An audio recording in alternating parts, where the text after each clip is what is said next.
আসসালামু আলাইকুম। সবাই কেমন আছেন? আশা করি ভালো আছেন।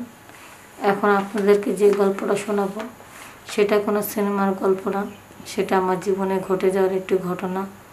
ভাবলাম আপনাদের সাথে একটু শেয়ার করি। আমার একটা মেয়ে, আমার স্বামী, আমার মেয়েটা যখন পেটে থাকে তখন মারা যায়। আমার মেয়ের 6 মাস যখন পেটে থাকে তখন আমার স্বামীটা মারা যায়। তো আমার স্বামীকে আমি ভীষণ ভালোবাসতাম। তো স্বামীর আদর্শ বেশি দিন আমার কপালে জুটে নাই। একটা সন্তানের মা হওয়ার পরে আমার স্বামীর আমি হারাই। তো সন্তানটাকে আমি খুব ভালোবাসতাম, তাই সন্তানের সুখের জন্য আমি বিয়ে বসি নাই। তো আমার পেটের থেকে এমন একটা মেয়ে আল্লাহ দিছে, মেয়েটা খুব সুন্দরী, পরীর মতন দেখতে। তো ওই মেয়েটার জন্য অনেক ছেলেরই পাগল হয়। পরে আমি চিন্তা করলাম, আমার মেয়েটাকে যদি আমি স্বামীর বাড়িতে পাঠাই তাহলে আমার একা একা থাকতে হইব। তার চেয়ে আমি এমন একটা ছেলের কাছে বিয়ে দেব যেন সেই ছেলে আমার মেয়েকে নিয়ে আমার বাড়িতে থাকবে সারা জীবন। পরে একটা স্মার্ট একটা ছেলে পাইলাম। ছেলেটা অনেক ভালো, এতিম ছেলে। ছোটোবেলার বাপ মা রোড অ্যাক্সিডেন্টে মারা যায়। এখন ওদের মোটামুটি বাড়ি ঘর আছে, বাড়িতে কেউ নাই। অন্য একটা প্রতিবেশীর মাধ্যমে সে মানুষ হয়েছে। তো প্রতিবেশী এক খেলার মাধ্যমে মানুষ হয়েছে, তারা রক্তের কেউ না। তো যাই হোক, ছেলেটাকে বললাম, তুমি যদি আমার মেয়েকে বিয়ে করো তাহলে আমার বাড়িতে থাকতে হইব। পরে ছেলেটা রাজি হলো যে দুনিয়াতে তো আমার কেউ নাই, তাহলে আপনি আমার মা, আমি আপনার বাসা থাকবো, আমার বাসা থাকবো, সব বাসায় থাকবো, সমস্যা নেই। পরে মাঝে মধ্যে মেয়েকে নিয়ে তাদের বাড়িতে যায়, বেড়াটারা আসে, কিন্তু থাকে সবসময় আমার বাড়িতে। তো অশেষ আল্লাহর রহমতে আমার মেয়েটা প্রেগনেন্ট হয় 2 বছর পরে, মেয়ের বিয়ে দেওয়ার পরে। তো এর মধ্যে তো আবার অনেক বিয়ের প্রস্তাব হয়েছিল আমার জীবনে, কিন্তু আমি তো বসি নেই। ভাবলাম 2 দিন 3 দিন আদর করব, পরে আমার মেয়ের সাথে খারাপ আচরণ করবো, তার চেয়ে দরকার নেই, বিয়ে আর বসলামই না। তো আমার মেয়ের বিয়ে দিলাম। মেয়ে বিয়ে দেওয়ার পরে মেয়েটা আমি একটু তাড়াতাড়ি বিয়ে দিছি। মেয়েটার বয়স যখন 13 বছর তখন বিয়ে দিয়ে দিছি। 15 বছর বয়সে মেয়েটার কুলজুরে একটা ছেলে সন্তান হইল। আর আমারও বেশি বয়স না, কারণ আমারও ছোটোবেলায় বিয়ে হয়েছিল, আমার অল্প বয়সে আমার মেয়েটা হয়েছিল। এই জন্য মেয়েটা আমার তাড়াতাড়ি বড় হয়ে গেছে গা।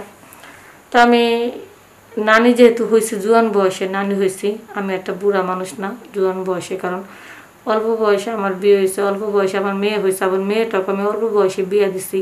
এই জন্য মেয়েটার ঘরও মেয়েটা অল্প বয়সকালেই ছেলের মা হইল, আর আমি অল্প বয়সকালে ওই নানি হইলাম।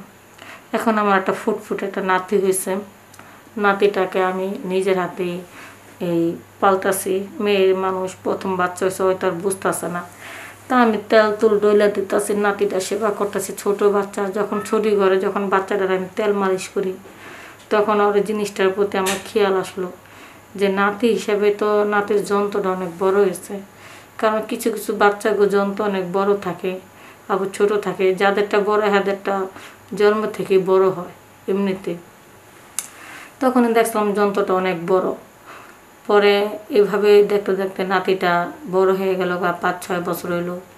নাতিটাকে স্কুলে দিয়ে আসি, আনি। মেয়ে জামাই, আমার বাসার 2টা রুম আছে, একটা ঘরের ভিতরে মেয়ে আর মেয়ে জামাই থাকে নাতিকে নিয়ে। পরে এইভাবে দেখতে দেখতে নাতির 10 বছর হয়ে গেল গা। পরে আমার মেয়ে বলতেছে যে মা, এখন তো পোলাটা শিয়ানো হয়ে গেছে গা, তুমি তো বুড়া মানুষ, একাই থাকো, তাহলে তোমার পাশে আমার পোলাটা ঘুমাও। আর আমি তো তোমার জামাইরে নিয়ে থাকি, অনেক সময় তোমার জামাই মন চা আমার কাছে আসে, পোলাটা শিয়ানো হয়ে গেছে গা, এক ঘরের ভিতরে এগুলি না করাটাই ভালো। পরে ভালো মনে করে নাতিটাকে আমার কাছে দিলাম। আমি বললাম যে সত্যি তো পোলাটা শিয়ানো হয়ে গেছে গা, এখন পোলাটা তো না রাখাটাই ভালো। পরে এইভাবে নাতির যত্ন নিই, মাঝে মধ্যে গোসল করাই। গোসল করানোর মধ্যে ওরা যারা কাপড় চোপড় পাল্টায় গোসল করায়, কসলা মশলা, তখন এই যন্ত্রটা আরও সেই বড় হয়েছে, আগের থেকে অনেক বড় হয়েছে। আমি শুধু মাঝে মধ্যে ওই যন্ত্রটা খেয়াল করি। বাইরে জীবনে কত বাচ্চা দেখছি, কিন্তু এত বড় যন্ত্রওয়ালা বাচ্চা দেখিনি কা। এখন আমি তো মায়ের কাছে কইতেও পারি না, কি রে তোর পোলারটা দিয়ে ঘোরার মতন, তা তো কইতে পারি না। এইভাবে আস্তে আস্তে যখন 13 বছর বয়স হলো, তখন পোলারটা তো পোলা নিজে গোসল করতে পারে। তখন আমি করলাম যে তোর গোসল করা দে। তখন কয় না নানি, তুমি আমার অনেক গোসল করেছো, তুমি খালি আমার যন্ত্র দিয়ে খালি লোভ দাও, আমার তোমার গোসল করানো লাগবে না, আমার গোসল আমি নিজে করতে পারি। তা আমি কইলাম তোলাও তো আর কি করি।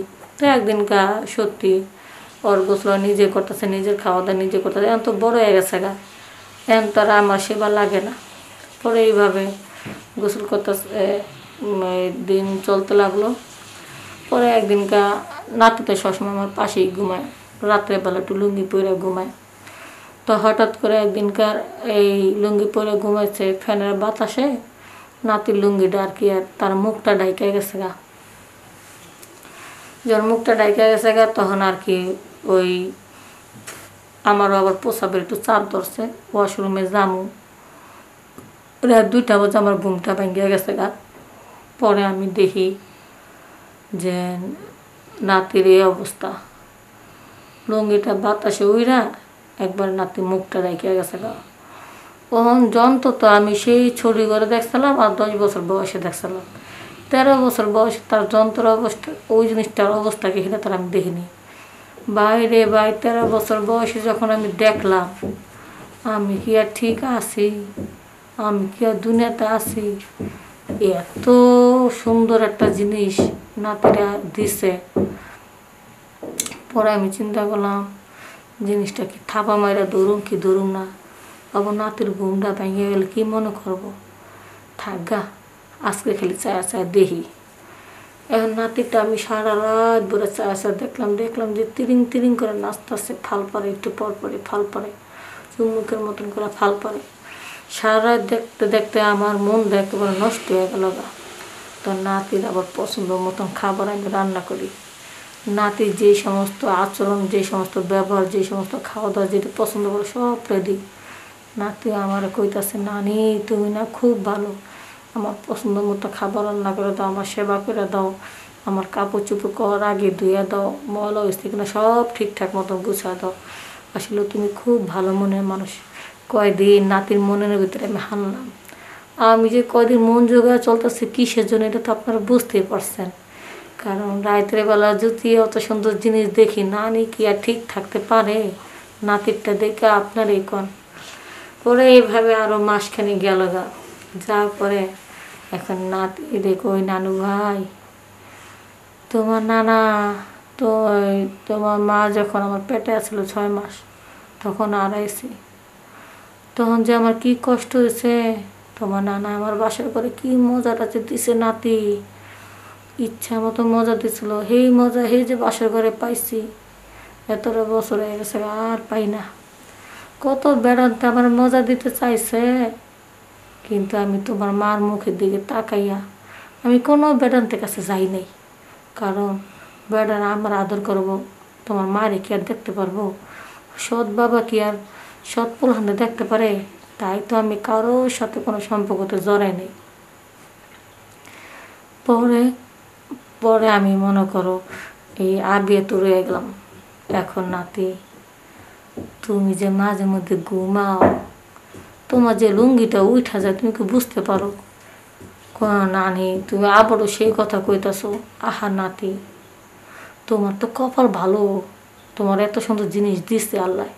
আর এই এত সুন্দর জিনিস যার ভিতরে আছে, সেই একটা কেন 5টা বিয়ে করতে পারবো। মায়েরা শুধু ওই জিনিসটা দেখে থাকবো। তা কইছিলাম কি নাতি, কয়দিন পর তো তুমি তোমার লেগে নতুন বউ আনবে, বলেও তো সারা জীবন সংসার করতেই পারবা। তোমার নানির মনের মধ্যে যে কত কষ্ট, এটা একটু বোঝার চেষ্টা করো না ভাই। তোমার নানা কত বছর ধরে মরছে, নানি জুয়ান নানি থুয়ে মরে গেছে, জুয়ান নানির দিকে কেউ তাকায় না, এখন তো তুমি তো তাকাইবা। আচ্ছা ঠিক আছে। নাতিরে বোঝানোর পরে নাতি যে সেই রেতে আমার কি যে সুখ দিল। নাতি কয় নানি তোমার কোনো চিন্তা নাই, তুমি জুয়ান নানি না, তোমার ভিতর অনেক মধু আছে, যতদিন পর্যন্ত আমি বিয়ে শাদী না করি এই মধু আমারে খাইতে দিবা। বাস নাতি তো আমার সাথে ঘুমায় প্রতিদিন। নাতির মধু আমি খাইতে থাকি। 13 বছরের নাতি পাই আমি যে কি খুশি, জন্মের খুশি। আমার জীবনটা সার্থক হয়ে গেল গা। পরে আর কি করব, এইভাবে বেশ কিছুদিন খেলাধুলা করার পরে পরে চিন্তা করলাম আমার নাতির তো একটা জীবন আছে, ওর জীবনটা আমি নষ্ট করতে চাই না, সুন্দর ভবিষ্যৎ আছে। ওর মা যদি একবার দেখে ফেলায় আমার খারাপ মনে করব। তাই বন্ধুরা, নাতির সাথে সময় কাটাইছি, এটা আপনারা খারাপ কিছু মনে করেন না। কিন্তু তারপরও আমি একটা ভুল করছি, এই ভুলের জন্য আপনার কাছে ক্ষমা চাই। আপনারা কিন্তু আমার মতন আবার এরকম ভুল করেন না। সবাই ভালো থাকবেন, সুস্থ থাকবেন। আসসালামু আলাইকুম।